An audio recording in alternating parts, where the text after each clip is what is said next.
episode Satria Madangkara.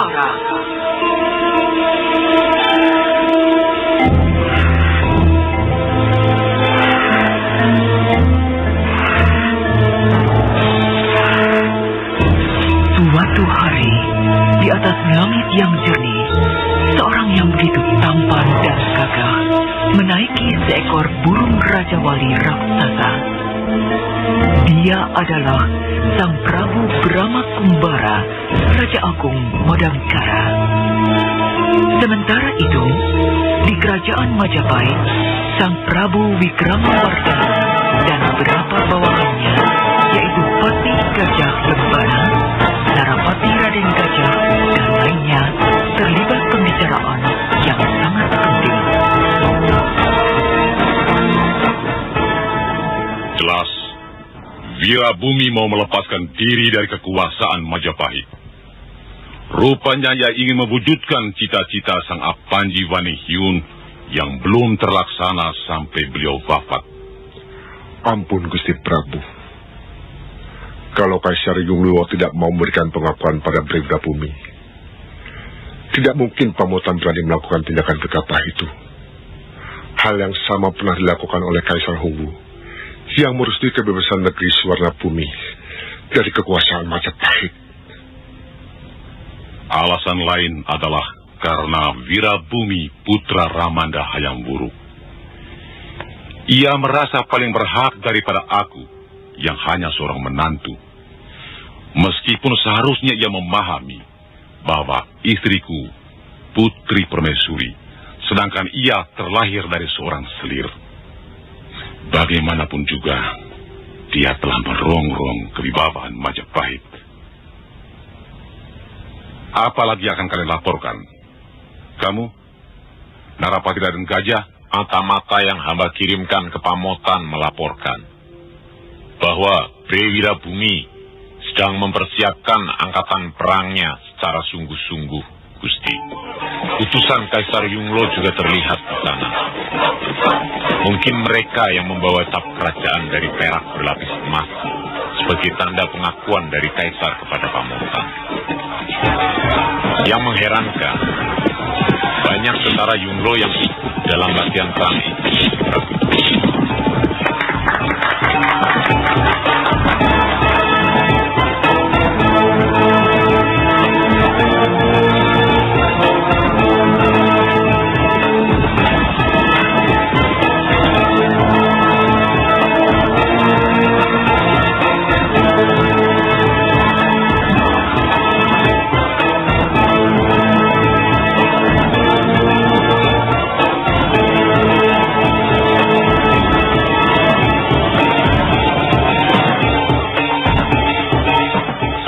Sudah dekat.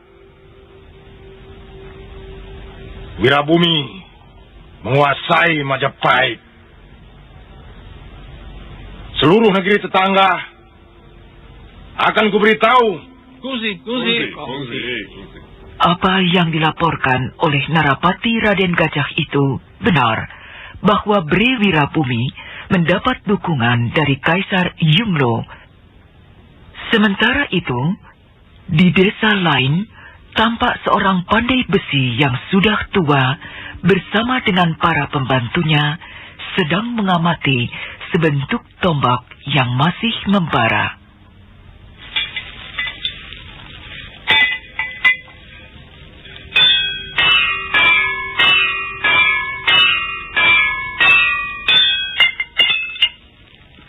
Perang hanya menyengsarakan, mematikan perdagangan dan memiskinkan rakyat.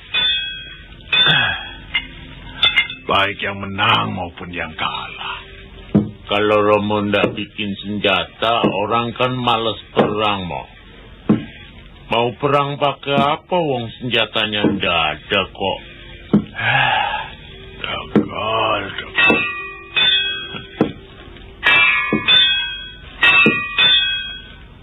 5 orang pasukan berkuda telah sampai di sebuah tugu perbatasan. Dan pada tugu itu tertempel lempengan batu yang berbentuk tulisan MA yang akan kita kenal dengan kerajaan Madangkara. Para pasukan berkuda itu berhenti tepat dekat tugu. Salah satu dari mereka kita kenal sebagai Hulu Balang Robi, prajurit Pamotan. Hop! Kita sudah sampai di perbatasan Madangkara. Belum lagi para prajurit Pamotan itu beranjak, terdengar suara derap kaki kuda dari arah lain mendekat. Ternyata mereka adalah 3 orang utusan dari Majapahit. Orang-orang Pamotan. Mereka pasti utusan dari Wirabumi untuk mencari dukungan dari kerajaan-kerajaan di daerah Kulon. Melihat 5 orang prajurit Pamotan juga datang ke Madangkara untuk menemui Prabu Brahma Kumbara. Maka Hulu Balang Ludaka menjadi geram. Mau apa kalian? Menghentikan tugas kalian. Serahkan surat itu padaku. Kalian tidak berhak untuk menghalangi tugas kami. Minggir. Perkelahian pun terjadi. Mereka saling lompat dari atas kudanya. Dan dari cara mereka berkelahi, jelas bahwa utusan ini adalah orang-orang pilihan dari negerinya. Di tengah perkelahian yang seru, muncul sepasukan tentara Madangkara yang dipimpin oleh Senopati Ringkin. Orang-orang Majapahit dan Pamotan menghentikan perkelahian mereka, dan mereka semua mengikuti perintah Senopati Ringkin untuk dihadapkan kepada Sang Prabu Brahma Kumbara.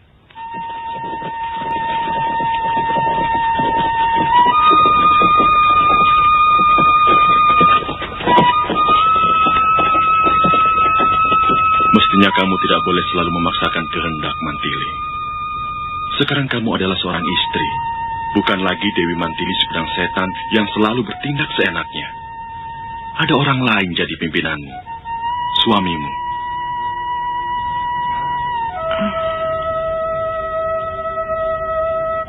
Sebenarnya, saya juga ingin pergi ke Jamparing, Kakang Prabu. Sudah 3 bulan kita belum ke sana. Mungkin Anda Bentar juga sudah rindu sama Kakang Prabu. Dinda Pramita mestinya juga begitu. Atau kita sama-sama ke sana. Kalau saja aku tidak memikirkan pendidikan Bentar, Pramitaku haruskan tinggal di sini. Lebih bijaksana kalau istri-istriku berkumpul. Sang Prabu Brahma Kumbara sedang bercengkrama dengan adiknya Dewi Mantili, Gotawa, dan istrinya Harum. Belum selesai Sang Prabu bicara, terlihat Senopati Ringkin datang menghadap. Ada apa, Senopati? Maaf, Gusti Prabu. Kami telah menangkap 8 orang dari Majapahit dan Pamotan yang sedang bertikai di perbatasan Madangkara. Mereka ingin menghaturkan surat dari raja mereka masing-masing. Hadapkan pimpinan mereka satu-satu. Daulat, Gusti Prabu.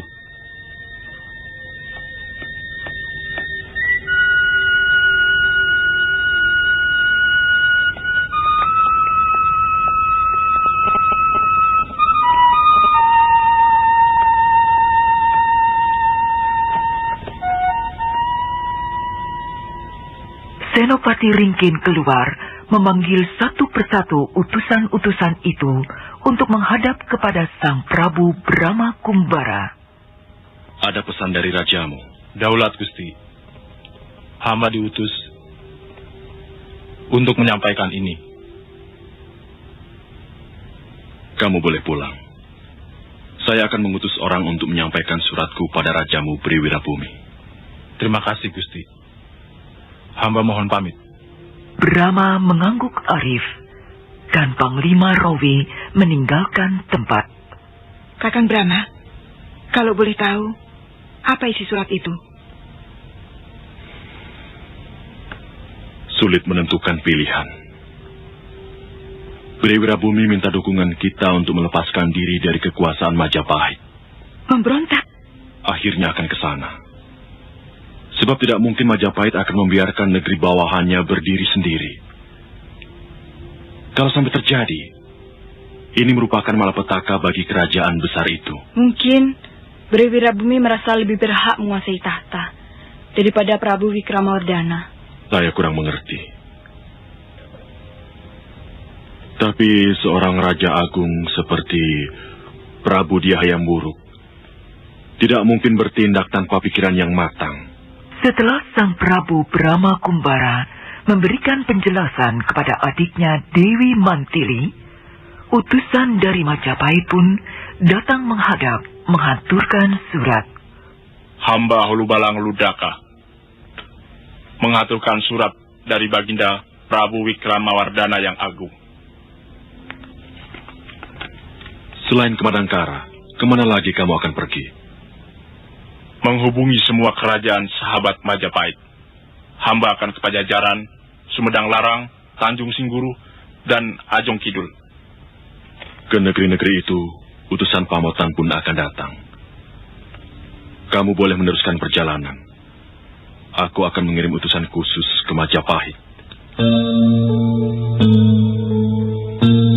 Setelah para utusan itu pergi, Raja Agung Brahma Kumbara mengutus Tumenggung Adiguna menyampaikan surat balasan untuk Bre Wirabumi dan Baginda Wikramawardhana. Percayalah, Lasmini. Kalau tidak ada tugas, aku pasti nginep di sini. Kakang Tumenggung takut ketahuan istri. Keadaan semakin gawat. Semua prajurit disiagakan di setiap perbatasan Pamotan dan Majapahit. Saya takut Kakang Bayan punya perempuan lain. Saya tahu gadis-gadis Pamotan jauh lebih cantik dari gadis Pajajaran seperti saya. Lasmini, selain istriku yang sah, cuma ada kamu. Kakang.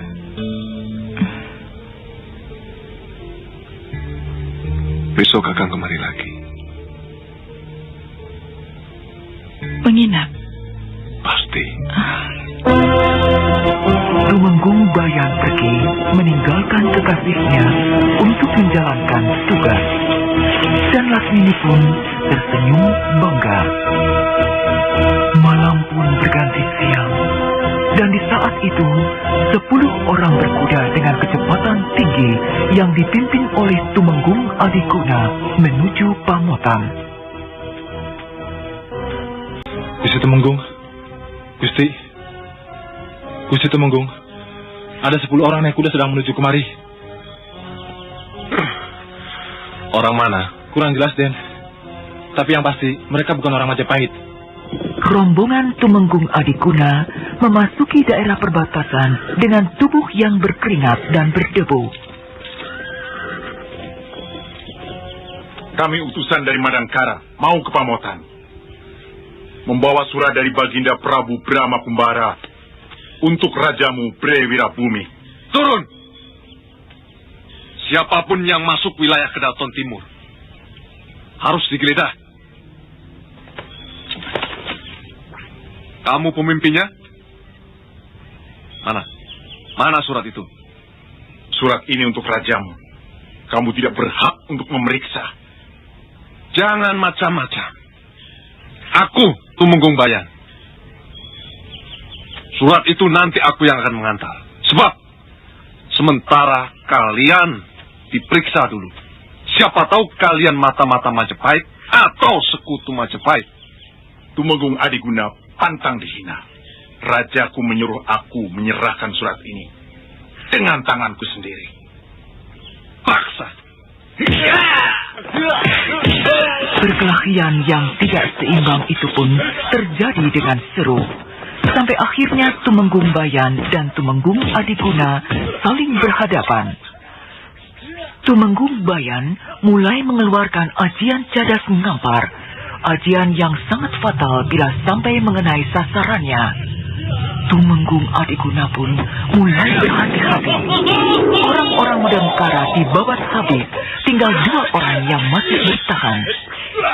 Kini Tumenggung Bayan menyerang lagi Tumenggung Adiguna, dan dan Tumenggung Adiguna melompat seperti tupai. Kesempatan itu digunakan Tumenggung Bayan melepaskan cadas ngampar, hingga tubuh Tumenggung Adiguna itu meledak hancur berkeping-keping.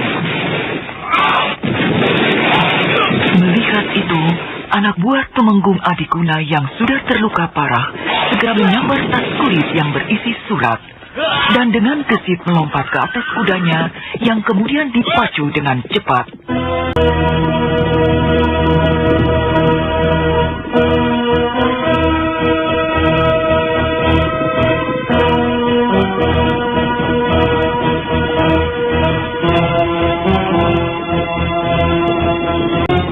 Kini di Kaputren Pamotan, duduklah ibu angkat Bre Wirabumi yang bernama Rajasa Duhi Tunggadewi, ditemani Bre Wirabumi dan didampingi oleh istrinya.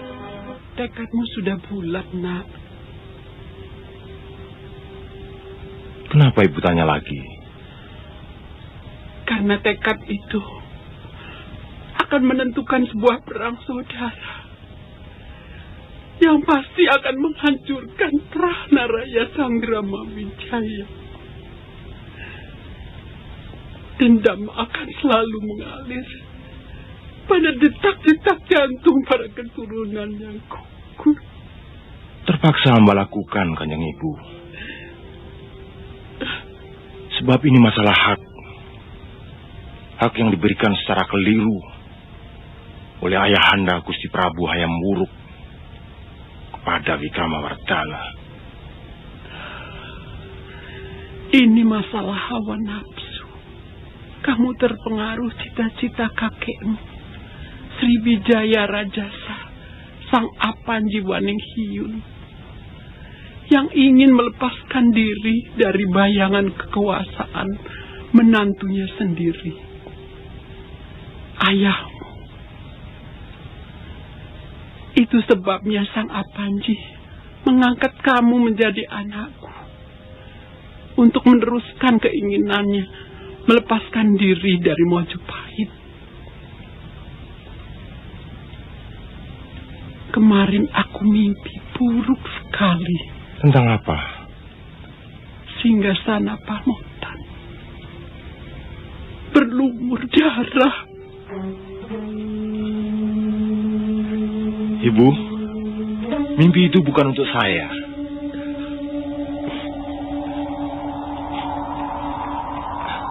Banyak negeri yang akan mendukung Pamotan.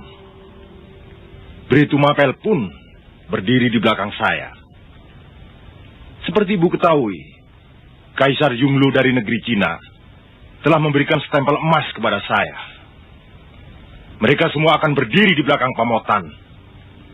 Percayalah, mimpi itu bukan untuk saya. Ibu tidak akan menghalang-halangi niatmu. Cuma cemas. Sebab di mata hati ibu, perang itu sudah terjadi. Perang yang akan menggoncangkan seluruh bumi Nusantara.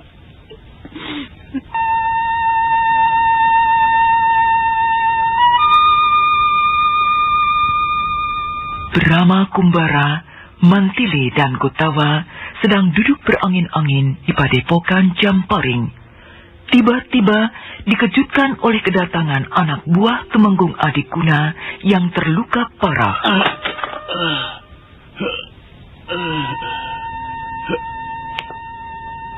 Siapa yang melakukan? Tumenggung Bayan, orang Pamotan.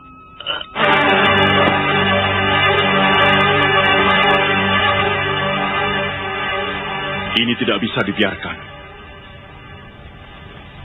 Orang Pamotan sudah melakukan tindakan sewenang-wenang.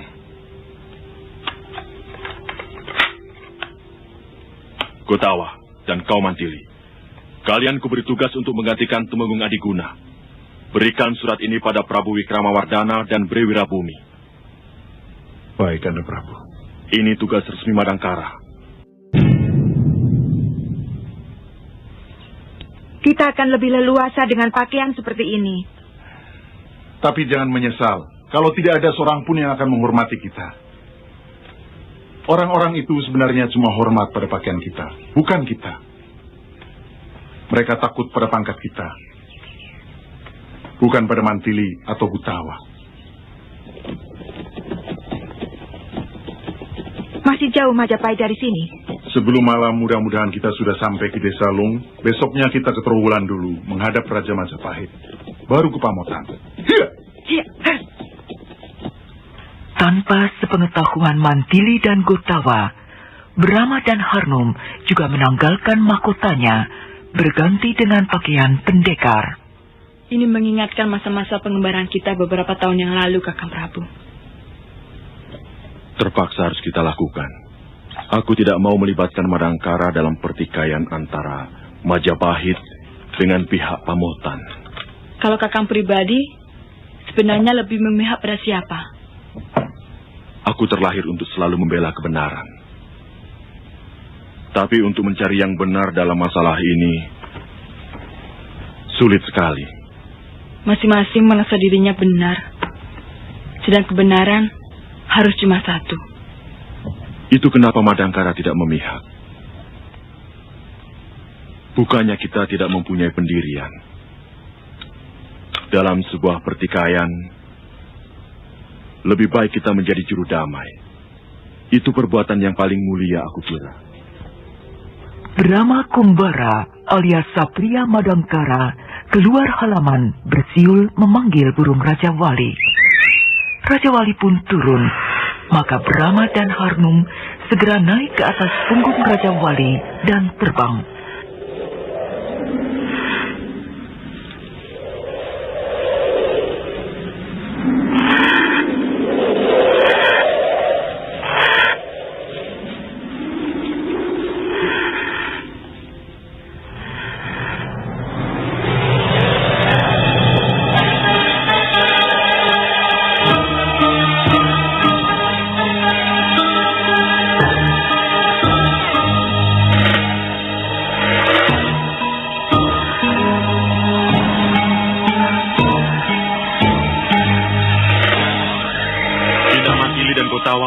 Pasti sudah sampai di Majapahit.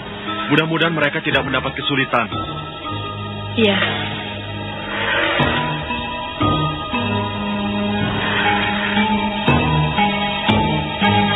Senja itu, Mantili dan Gutawa sudah sampai di Desa Lung.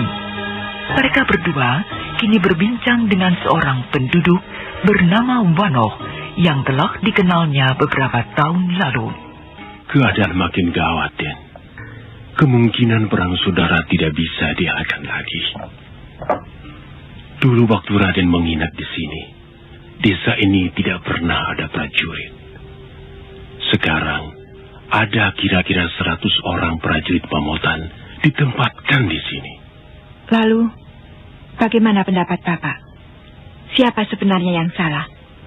Pihak Pamotankah? Atau Majapahit? Wah, saya tidak tahu, Den. Rakyat kan menurut apa kata raja. Sebab apa saja yang dilakukan raja pasti benar. Raja adalah wakil dewa di dunia. Maka sudah seharusnya apa yang dilakukan oleh raja adalah hanya kebenaran. Seharusnya memang begitu. Tapi zaman sekarang banyak raja yang mengkhianati amanat Dewa Batara. Bahkan mereka merasa dirinya menjadi dewa dan berhak melakukan apa saja yang mereka suka. Saya tidak mengerti itu. Saya rakyat. Tugas saya cuma patuh pada Gusti Prabu. Apapun yang dilakukan oleh beliau, pasti punya tanggung jawabnya sendiri pada Sang Pencipta alam semesta. Malam harinya, Mantili dan Gutawa menginap di rumah Wanoh. Sebelum tidur, mereka mendengar suara kuda mendekat. Patih Gutawa pun lalu mengintip dari celah-celah dinding melihat suasana di luar rumah. Awasi terus, pasti mereka mata-mata. Ya, kita lapor Senopati.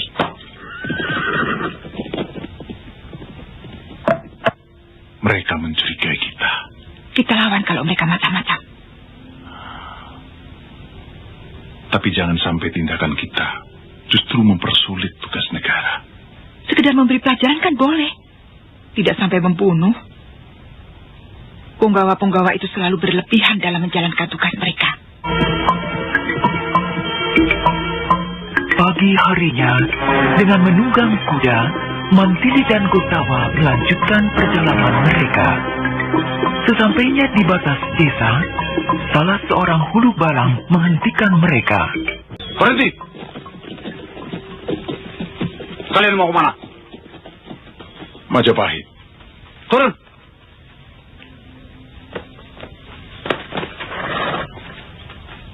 Kalian tahu bahwa Pamotan sedang bentrokan dengan kekuasaan Majapahit. Artinya, siapa yang sudah memasuki daerah ini dilarang meneruskan ke Majapahit. Kenapa? Kami tidak punya urusan dengan negara kalian. Kami hanya pengembara dari Kulon yang ingin melihat kemajuan negara lain.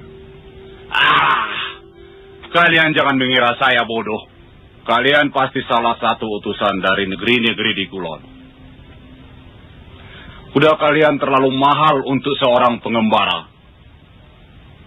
Bisa?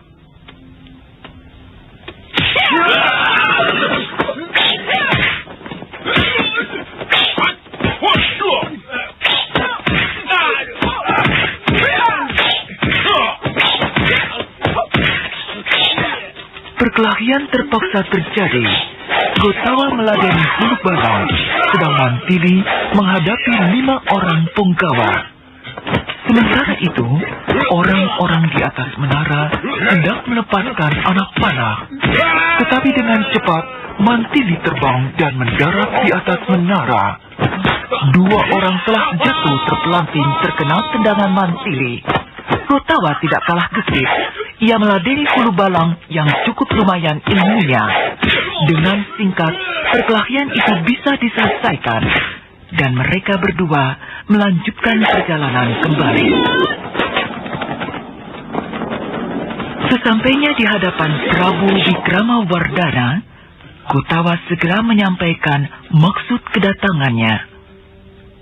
Hamba Pati Gotawa, utusan dari Madangkara, menghaturkan surat untuk Yang Mulia Baginda Prabu.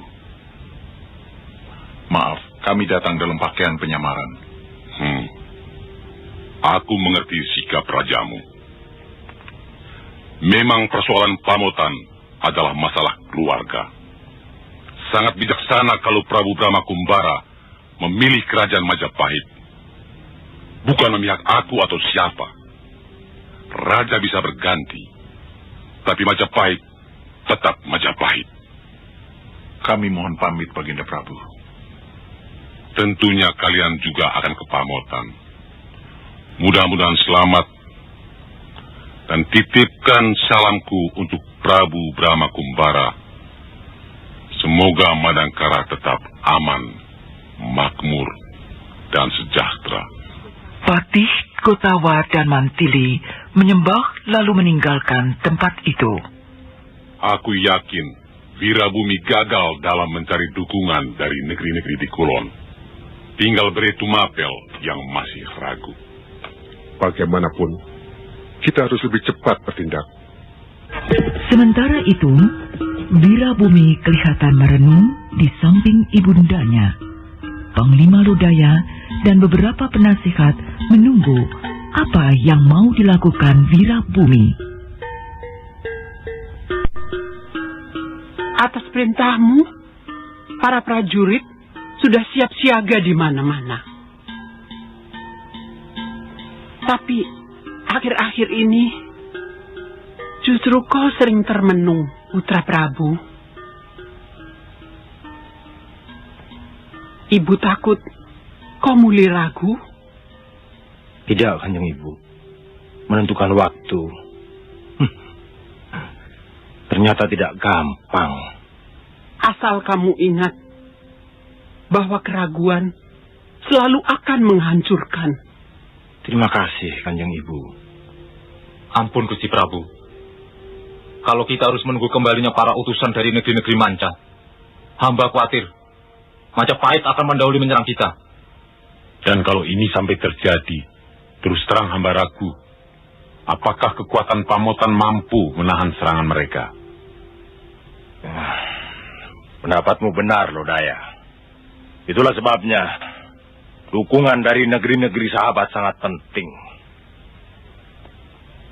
Inilah yang membingungkan pikiranku.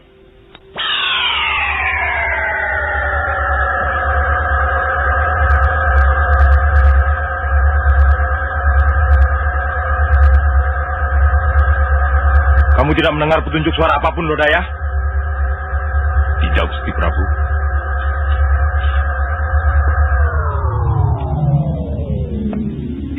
Hei!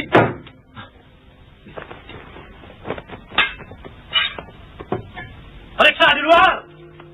Pembicaraan Wirabumi terhenti sejenak, dan tiba-tiba sebilah keris kecil melayang menancap pada tiang. Bre Wirabumi mengambil keris dan sebuah surat. Wirabumi begitu marah setelah membaca surat itu. Lodaya, urus bawahanmu, Tumenggung Bayan. Baik, Gusti Prabu. Mantili dan Gotawa sedang berjalan di sebuah belokan, tetapi dikejutkan dengan suara orang. Mantili dengan cepat mencabut pedang dan menyerang ke arah suara tersebut. Tetapi Mantili salah duga, orang itu ternyata Brahma dan Harnum. Mau kemana?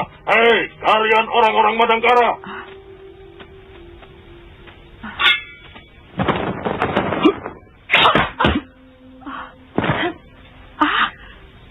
Kakang Brahma? Kenapa Kakang Brahma sudah sampai di sini? Aku sudah mengirim surat pada Prabu Wirabumi untuk mempertanggungjawabkan perbuatan Tumenggung Bayan. Kakang Brahma sudah menghadap Raja Pamotan. Kalau begitu untuk apa menyuruh kami datang kemari? Sabar. Hanya suratku yang kukirim. Besok aku akan tunggu kedatangan Tumenggung Bayan di hutan tarik.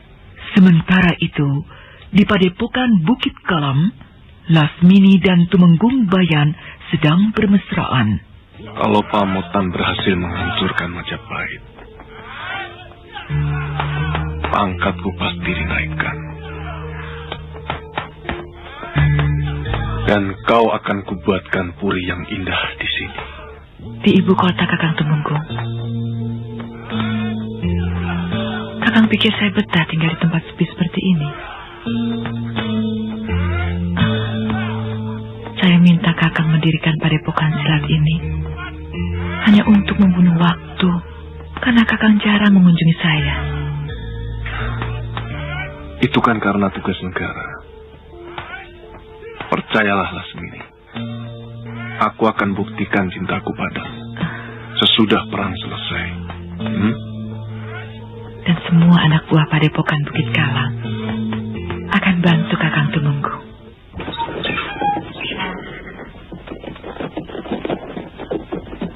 Kanjeng Tumenggung, Paduka Panglima Lodaya datang.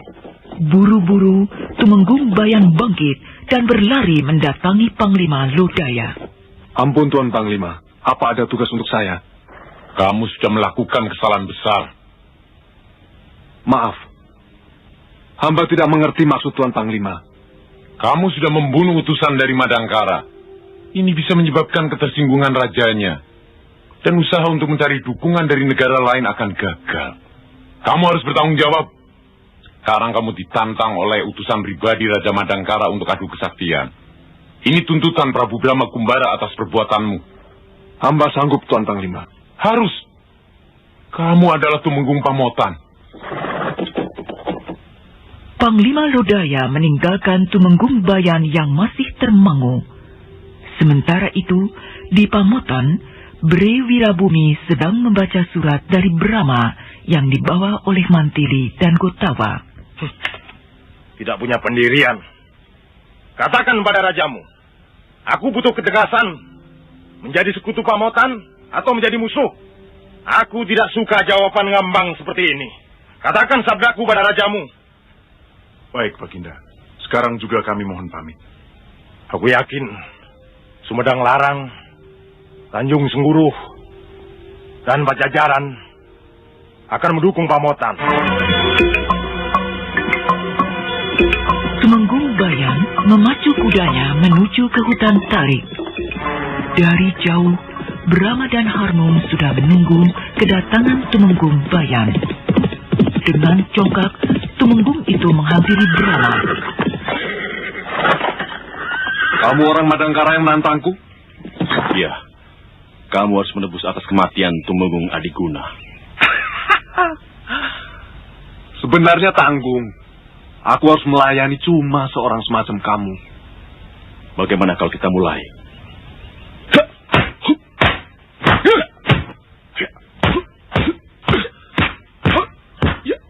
Brahma dan Tumenggung Bayan mulai mengadu kesaksian. Namun Brahma bukan orang kemarin sore. Dengan tenang dan cekatan, dia menangkis semua serangan sang Tumenggung. Dan ini membuat Tumenggung semakin bernafsu menyerang. Tiba-tiba, Tumenggung Bayan mengambil kerisnya. Kali ini, Brahma tidak memberi kesempatan pada Tumenggung. 3-4 kali tendangan Brahma mendarat di tubuh Tumenggung, dan keris itu terjatuh. Tumenggung Bayan sangat marah. Ia mengeluarkan pukulan cadas ngampar, dan suara ledakan didengar oleh Kotawa dan Mantili. Seperti mereka.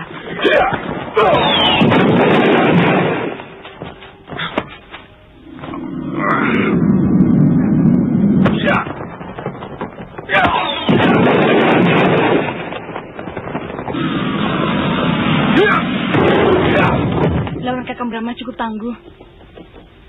Ilmu kedisjayaan yang dimilikinya cukup tinggi. Ya. Bunyi ledakan ajian cadas ngampar tadi terdengar sampai ke pinggiran bukit.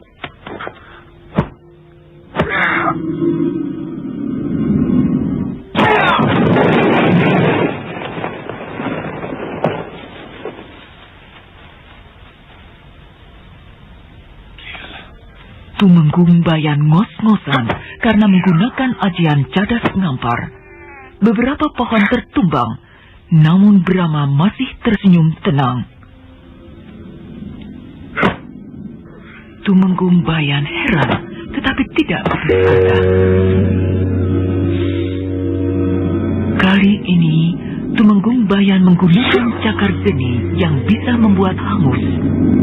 Dengan tenang, Brahma memegang lengan Tumenggung Bayan, dan tiba-tiba Tumenggung itu menjerit-jerit kepanasan, dan seluruh tubuhnya membara berasap untuk kemudian terbakar. Melihat kejadian itu, Mantili, Kotawa serta Brahma tersenyum kagum.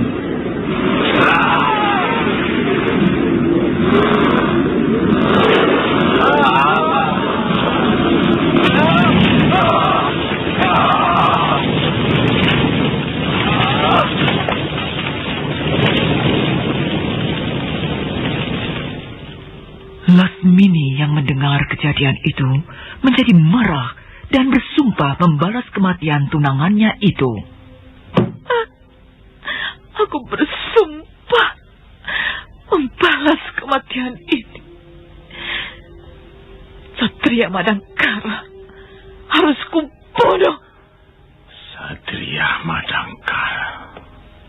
Ilmu cadas ngampar yang dilemparkan Kakang Tumenggung Bayan sedikit pun tidak menggoyahkan tubuhnya. Bahkan aji cakar geni bisa ditangkisnya tanpa merusak permukaan kulit. Dia benar-benar seorang pendekar luar biasa, sekaligus amat bahaya. Sesakti apapun dia, aku tidak gentar. Dia telah membunuh Tumenggung Bayan, sahabatmu sendiri. Dan pendekar dari kulon itu sekarang akan menjarah daerah kita. Kurang ajar. Belum tentu dia mampu mengalahkan si mata setan. Tapi perlu dibuktikan bahwa Kakang tetap pendekar paling dikjaya.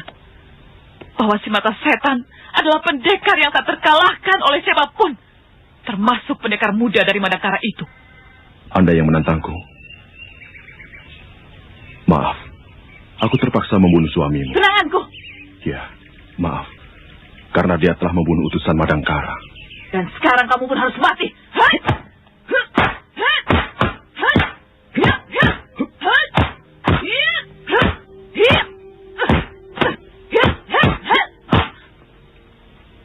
Lasmini langsung menyerang Brahma.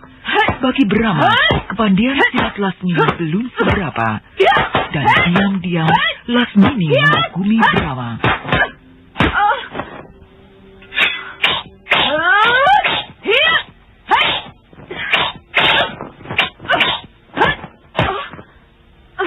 Tunanganmu dibunuh bukan karena dendam, Nona, tapi hukuman. Dia sudah membunuh seorang utusan dari negaraku. Setan! Pokoknya kau harus mampus! Melihat pertarungan yang tidak wajar itu, Mantili menjadi kesal. Memuakkan. Perempuan apa itu? Dia bukan sedang berkelahi. Gerakannya seperti merangsang birahi lawannya. Salah kalau dia mau menaklukkan Kakang Brahma dengan cara begitu.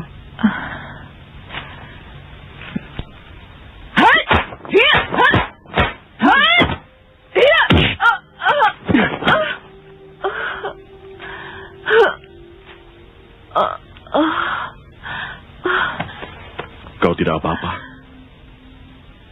Aku tidak apa-apa. Tapi hatiku justru berdebar. Luka dalam? Tidak. Kamu terlalu mempesona untuk menjadi musuhku. Jangan. Aku sudah membunuh tunanganmu. Dari jauh, Mantili melihat gelagat yang tidak beres. Ia semakin geram terhadap Lasmini. Kurang ajar. Apa maunya perempuan itu? Kakang Brahma! Bunuh saja dia! Siapa dia? Adikku. Yang satu lagi istriku. Suatu saat aku akan bunuh mereka. Juga kamu. Kamu tidak akan mampu. Percayalah. Tiba-tiba, dari belakang teman Lasmini menyerang Brahma. Begitu caramu berkelahi dengan perempuan. Siapa kamu? Lasmini adalah sahabatku. Kalau kau musuhi dia, berarti memusuhi semata setan. Hai!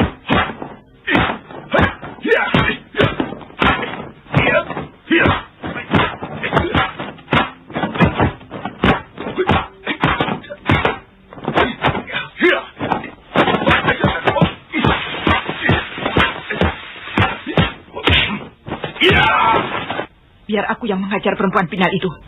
Pertarungan antara Brahma dan mata setan pun terjadi dengan seru. Mantili yang sudah sejak tadi menahan amarah, kini menyerang Lasmini.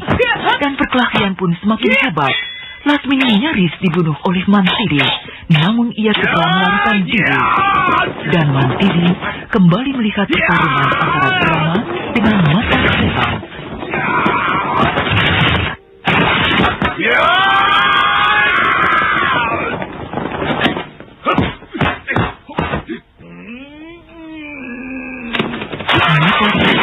Melancarkan serangan ke arah leher.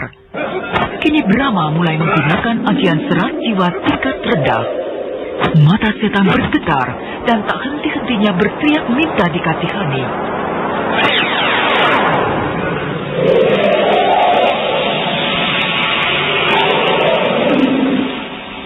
Ajian serat jiwa. Tapi bukankah akhir Kakang Brahma tidak mau membunuh musuhnya kalau tidak sangat berbahaya?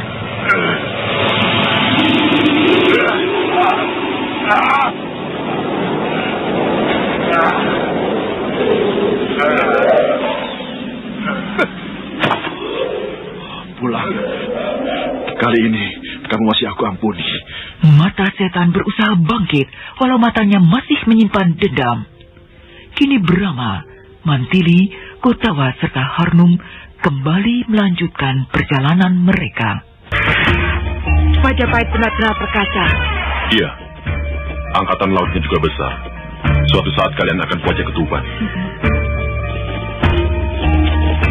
Setelah berjalan cukup jauh, Brahma, Mantili, Kotawa dan Harnum beristirahat di pinggir sungai. Tetapi tiba-tiba muncullah Lasmini bersama Jagatnata serta anak buah mereka.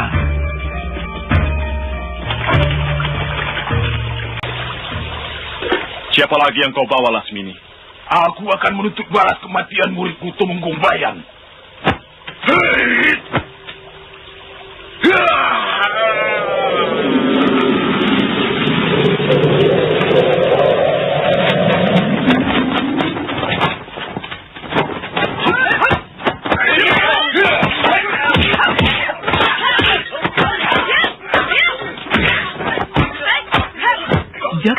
langsung menyerang Brahma dengan pukulan-pukulan yang dahsyat. Harnum dan Gotama meladeni anak buah Jagatnata, dan Mantili sendiri langsung menghadapi Lasmini. Brahma agak kewalahan menghadapi Jagatnata.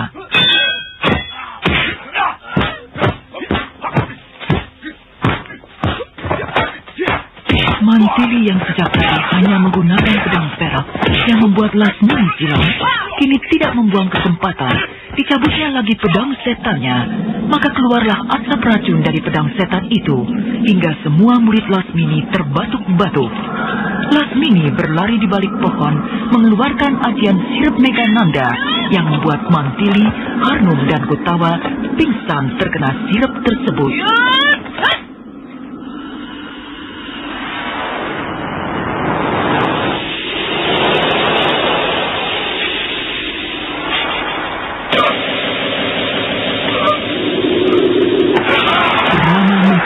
Tubuh Jagatnata, dan tubuh itu menjadi pucat pasi. Brahma Kumbara berteriak sambil mengeluarkan ajian serat jiwa tingkat akhir, hingga tubuh Jagatnata hancur menjadi tepung. Maaf, terpaksa saya gunakan ajian serat jiwa. Bapak hampir membunuh saya. Brahma teringat pada istri dan adiknya. Ia kembali ke tempat semula berkelahi, tetapi istri dan adiknya tidak ada. Ketika Raja Madangkara mau meninggalkan tempat, ia melihat salah seorang murid Lasmini yang masih hidup. Kemana orang-orang itu? Guru Lasmini membawa lari teman-teman Tuan. Kemana? Ke Bukit Kalam. Di tempat lain, di sebuah padang luas, tampak beribu-ribu pasukan tentara Pamotan berderet megah. Panglima Lodaya memeriksa barisan itu dengan perasaan bangga. Dan dari kejauhan, tampak kurang lebih 1.000 tentara Majapahit, dan ini membuat Panglima Lodaya heran. Hancurlah Majapahit! Hancurlah Majapahit! Hancurlah Majapahit! Kekuatan Majapahit memang sudah hancur.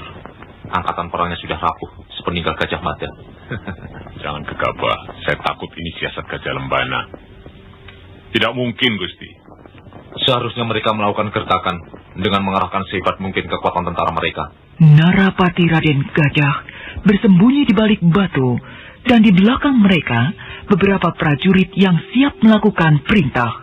Kalau laporan mata-mata kita benar, bahwa mereka pakai siasat perang Gajah Mada, maka apa yang kita rencanakan pasti akan berhasil. Ya, mudah-mudahan mereka terpancing untuk menyerbu umpan kita. Dan kalau Bretu Mapel benar-benar jadi membantu kita, perang ini pasti akan cepat berakhir.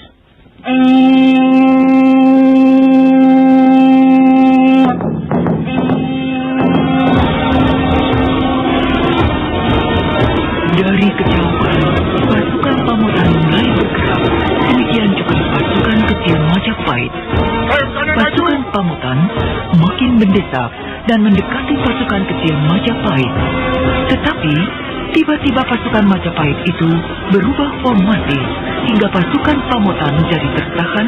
Narapati Raden Gajah memberikan komando, dan dari padang ilalang muncullah pasukan-pasukan panah yang nyaris mengepung pasukan Pamotan.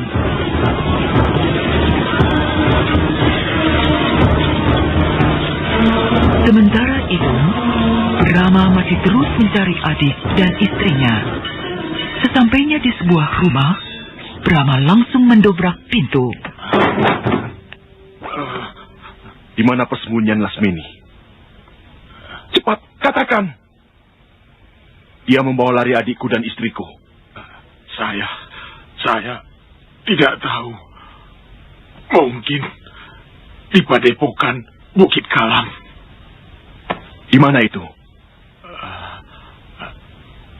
Di kaki Bukit Putri Tijur.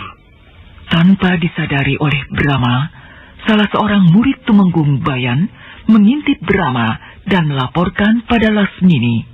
Lasmini! Lasmini!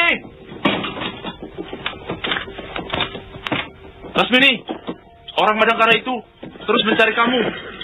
Dia ada di rumah mata setan. Lebih baik kalian lari. Satria Madangkara itu bukan tandingan kita. Baik. Mendengar itu, Lasmini serta anak buahnya segera pergi meninggalkan rumah. Sementara itu, pasukan tentara Pamotan makin kocar-kacir dan banyak korban berjatuhan. Mendengar itu, Bre Wirabumi sangat sedih. Ibu Raja Sadu Hitunggadewi ikut merasakannya. Tidak sangka, Bre Tumapel mengingkari janji.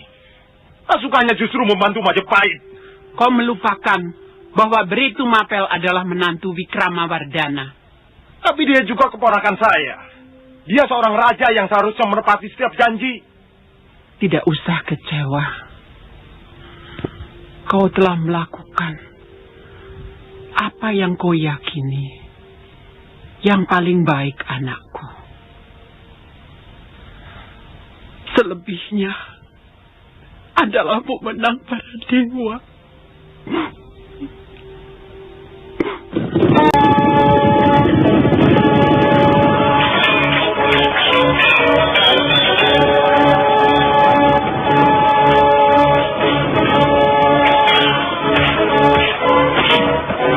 Pasukan Majapahit terus bergerak.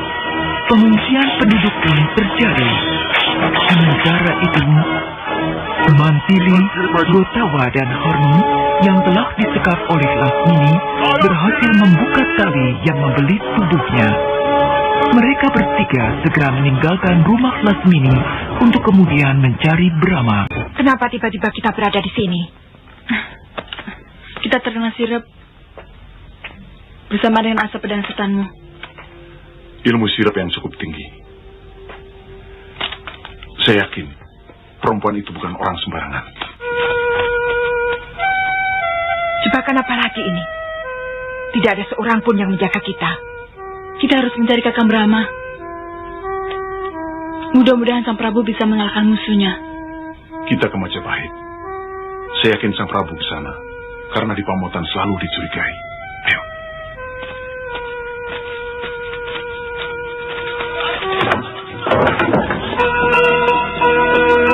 Wirabumi merasa kewalahan menghadapi serbuan tentara Majapahit. Ia ingin melarikan diri dan mengajak ibu angkatnya untuk meninggalkan istana. Namun ibu angkatnya itu bersikeras tidak mau meninggalkan istananya. Sebaiknya ibu mengungsi bersama saya. Sebentar lagi pasukan Majapahit akan mengobrak-abrik keraton ini. Saya takut mereka menyakiti ibu. Biarkan aku di sini, anakku. Aku ingin menyaksikan bagaimana kehancuran sebuah perang.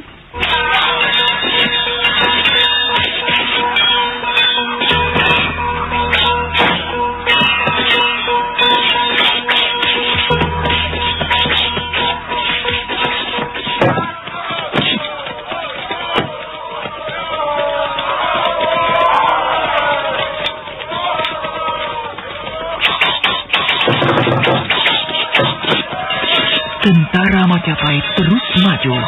Mereka ingin menghancurkan istana Pamotan. Namun tiba-tiba... Jangan hancurkan keraton saya. Ini rumahku. Aku istri Brema Tahun. Putri tunggal Dyahwiyat Raja Dewi. Penguasa Daha. Yang berperang bukan Pamotan dan Mojopahit. Yang berperang adalah Bre Wirabumi dan Wikramawardhana. Bubar semua!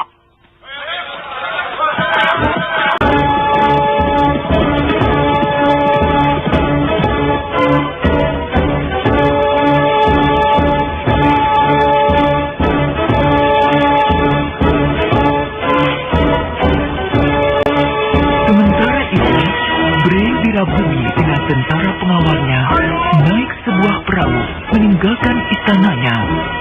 Namun, tentara Majapahit tetap terus mengejar mereka.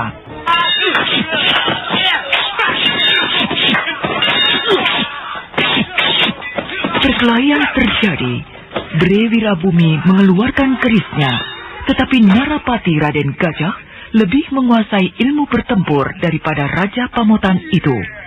Dengan cepat, Raden Gajah berhasil memenggalkan kepala Wirabumi. Kepala Bre Wirabumi kini dihadapkan kepada Sang Prabu Wikramawardhana. Melihat itu, Sang Prabu tertunduk haru. Kuburkan di desa Lung, dan dirikan di atasnya sebuah candi. Sebagai peringatan pada anak cucu kita, betapa menyakitkannya sebuah perang.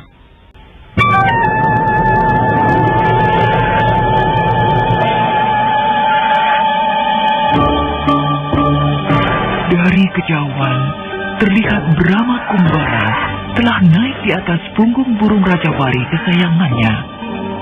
Kita cari Mantili Gotawa dan istriku Harum. Yuk. Dengan gagahnya, Brahma Kumbara dan burung Rajawali itu terbang